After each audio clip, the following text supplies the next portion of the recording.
دلوقتي بعد ما زميلك اترقى وانت اتنقلت، تعالى بقى ندخل على الطرق اللي ممكن نتخلص بيها من الاسترس. اول حاجه، افصل مشاعرك. فكر في الموضوع صح بانك تبعد الحقائق عن المشاعر. الحقيقه ان انت اتنقلت، المشاعر ان حاسس ان زميلك ممكن يفرح فيك او مديرك بيقدرك وهكذا. تاني حاجه، فكر كويس واسال نفسك بايجابيه، هو ايه سبب زعلي وضغط؟ لو فكرت كويس هتلاقي ان انت متضايق عشان مديرك ظبط زميلك عنك.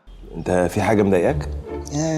الدنيا بقى انت فاهم. والموضوع ده بيحصل كتير، مش أزمة يعني ولا مستاهلة زعلك، لأن زعلك لا هيقدم ولا هيأخر. تالت حاجة، حط الأمور في نصابها. طبيعي في الأول بنكبر الموضوع قوي، لكن هو في الآخر ممكن يصغر عن كده. ترقية وما نجحتش فيها عادي، ايه يعني؟ عادي.